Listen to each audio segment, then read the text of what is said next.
Hello and welcome to the YYC Soccer Podcast. My name is Jason Kmet and my co-host is Scott Strasser. Hey, Scott. Hey, Jason. How's it going?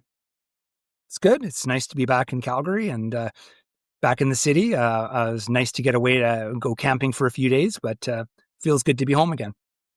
Yeah, I wanted to ask you about that rattlesnake that you came across. You sent me a video. Quite the encounter you had. Yeah, that was really interesting. So just for people that maybe aren't as familiar with Dinosaur Provincial Park, it's like in the Badlands near Brooks. And a couple days ago, I was walking down this pathway in an area which is not like a super high traffic area, and started walking. And then all of a sudden, I had a rattlesnake just jump up like how they do, like got all elevated and started rattling and started giving me a hard time. Yeah, that was very cool. I wasn't scared. But I'll tell you what, I'm not going to lie to you. The adrenaline kicked in a little bit. The heart was pumping a bit, but I was too far away from it to that I ever really feel threatened. But I got a couple of videos of it and stuff. It's pretty cool. Huge one too. Like I actually asked some of the park people. I showed them the video, and they said that one's huge. Like that's way above average size. So it was cool. Yeah, for sure. So anyway, welcome back to Calgary, Jason. Glad that you're back in time for us to record this week's episode. No guest, unfortunately, this week, but we still got lots to talk about, so I'm excited to dive into it. If you are a new listener to our podcast, Scott, what is the YYC Soccer Podcast all about? So we chat every week about soccer in Calgary at the amateur, collegiate, and professional levels. We talk a lot about the city's two professional teams, those being Cavalry FC and the Calgary Wild.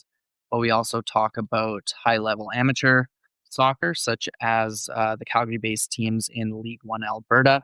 Or in the fall, we talk a lot about the city's post-secondary teams. Yeah, and we'll be talking about Cavalry and their matchup against Valour this weekend, and also the Calgary Wild, their matchup against Ottawa Rapid. We'll also talk about League One a bit. And as you mentioned, no interview this week. So I guess we'll just dive right in and get started with Cavalry FC. This is Marco Carducci, and you're listening to the YYC Soccer Podcast. So Cavalry will be on the road this weekend, taking on Valour FC in Winnipeg. Sunday, 1 p.m. kickoff. Game will be broadcast on TSN as well as One Soccer. Jason, this is a game that I think we will probably expect Cavalry to win, but they are coming into it on a bit of a slump at the moment. Yeah, well, this seems like, in theory, an ideal match to break out of your slump, right? With due respect, which, Valour has been kind of pathetic. They have not shown much this year. And if you're ever going to have an opportunity to go out there and sort of tune yourself up and kind of get the rhythm back, I think this is as good a match as any. I agree completely. Of course, Valour is second from bottom in the CPL standings at the moment. They have a 2-2-9 record, so only 2 wins from 13 matches. They also have the worst goal differential in the CPL. I think they've scored the fewest goals and have conceded the most of any teams. So they're definitely a weak team in this league. And they also recently got knocked out of the Canadian Championship, much like Cavalry did. Actually, I think it was like a day or two after Cavalry got knocked out. Valour lost the second leg to Vancouver Whitecaps. And yeah, they're coming into this home matchup on a 5-game losing streak. And they had some pretty heavy defeats in that run. I think there was a 5-0 loss and a 3-0 loss to Ottawa. So great opportunity for Cavalry to snap out of this funk that they've been in for the last 2 or 3 weeks, ever since that 10-game unbeaten streak came to an end against Atletico. Yeah, and the only time that these teams played each other thus far this year was at Spruce Meadows, and that was in May, I think. And Cavalry won 4-0, and that game wasn't particularly close from what I recall. It was a bit of a thrashing. Yeah. Valour is every time I watch them play, they look really poor, and honestly, I'm kind of surprised that they're not bottom of the table, because every time I see Vancouver FC play, they actually look better than I expect them to be, considering how they've done. But I digress on that point. Valour has consistently been kind of a team that's been at the bottom or outside of the playoffs in the CPL. Cavalry typically performs well when they go to Winnipeg. Obviously, I think a lot of people have probably forgotten about it, but there was that 8-0 win several years back. But I guess you never really know. And Valour has gotten a few positive results against Cavalry in their own stadium.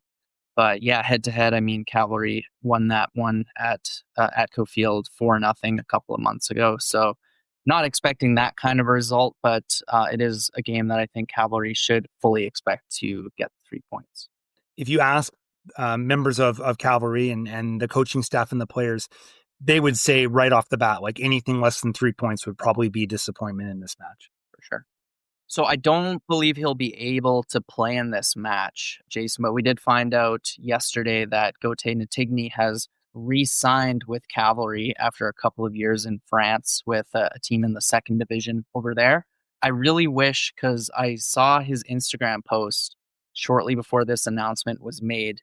He was working out at a Calgary gym, and I wanted to post something about how I had a feeling that Goteh Ntignee was going to re-sign with Cavalry. And then he did, and I hadn't posted anything. And here I am thinking like, damn, I could have looked like I had the inside knowledge or something. But yeah, so he's back with the club.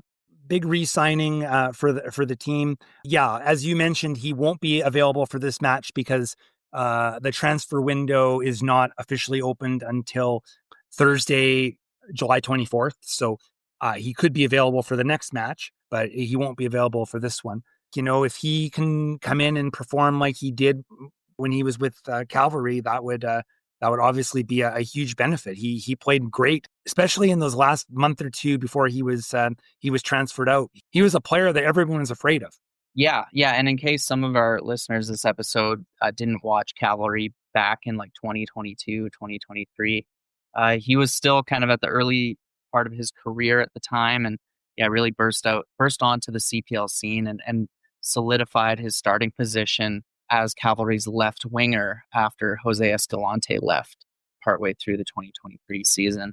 And scored a couple of goals, I think, got a couple of assists, but he was one of those players who every time he got on the ball, he would take his defender on. He just always fancied himself to win those 1v1s, and he was super fast. So it wasn't a huge surprise that he grabbed the attention of a club over in Europe, and he actually set what I believe was a CPL transfer record fee at the time. I think we saw that it was around $500,000, and he went to FC Annecy, but they really didn't get their money's worth from him because he has barely played for the club since then. Yeah, I've seen some stuff on social media, and some of the supporters consider him to be one of the biggest busts they've ever had. He never really played, I actually pulled the stats, and in 2023, 2024, the first year he was there, he had no appearances. Now, he did get transferred and he was injured at the time. I remember he missed the last couple games because he with Calgary, but he's injured. But I don't know how much that injury affected him, but the bottom line is he didn't play that year. And then this past season, 2024, 2025, he had a grand total of 6 minutes of playing time in league action. Yeah, I think he played more than like a handful of times in cup games, but I think he was one who was either in the reserves or not even playing for the reserves. It's hard to say how he'll be coming back, if he'll be a better player than when he left or if he'll be similar. But overall, I was pretty excited to see this signing because Cavalry's winger position has been really it's been a bit of a revolving door. There's been a lot of different players who have been tried out on the wing. I think if you look at the left wing, we probably expected that Jay Herdman would make that position his own this season, considering how he did at the tail end of last year, but he really hasn't equaled those performances, in my opinion. So they've tried a few other players at left wing, like Nicholas Veiling, for instance, but I think it's a position that is really calling out for somebody to kind of make their own, the same way that Jay Herdman did last year, but hasn't really done this year. Yeah, and I agree with you. I think that kind of our expectations with Jay Herdman was that he was going to be the every match starting player. For whatever reasons, that hasn't worked out. So, bringing in Ntignee, I can easily see him getting significant minutes there because, let's face it, Tobias Warshevsky and Ali Musi are pretty locked in at the other two upfront positions, but that other position on the left side, yeah, it's kind of open for the taking right now. So it could really be a good fit. It could inject a little bit of life into the offense, which has been a little bit stagnant lately. But yeah, this is a player we know about and we know has performed well at this level. So yeah, I'm kind of looking forward to seeing what happens. For sure. Hi, it's Janaea Robertson, and you're listening to the YYC Soccer Podcast.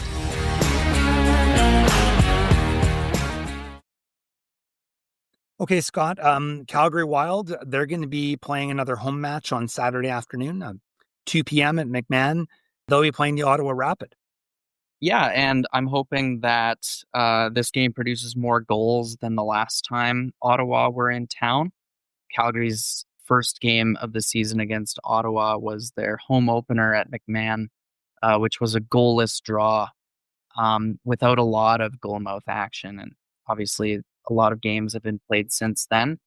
But this is another one where the Wild will be taking on a team that they are right next to in the table. When these teams have played, there was that first match, which was the goalless draw, as you talked about. But since then, the Wild did go to Ottawa and they played the Rapid and they lost 3-1 in that match. So yeah, this is a team that, is above them in the table. And if, the Wild want to, get on a roll here and keep working its way up the table, this is a match where getting 3 points here would go a long way to helping them work their way up the table. And absolutely, if they do win this game, then that would leapfrog them over Ottawa into third place, because right now Ottawa are in third with 14 points from 10 games. Calgary are in fourth with 14 points, but from 11 games. And they have a pretty similar, Ottawa has a better goal differential. But yeah, I mean, it's a team that Calgary hasn't beaten yet. So to get their first win against Ottawa this year would be pretty sweet. They're coming off a pretty key win last weekend when they beat Vancouver at home. Before that, they were on a 3-game losing skid. So a win would be really great for Calgary Wild's confidence. My name is Mo Gander, and you're listening to the YYC Soccer Podcast.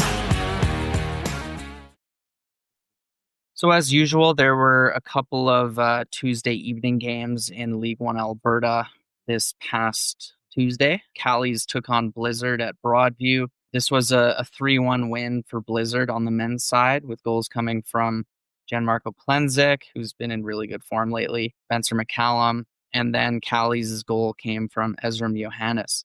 And on the women's side, this was also a successful night for Blizzard. They won 4-1, goals coming from Bryn Mortensen, Addison White, Rowan James, and Grace Moore.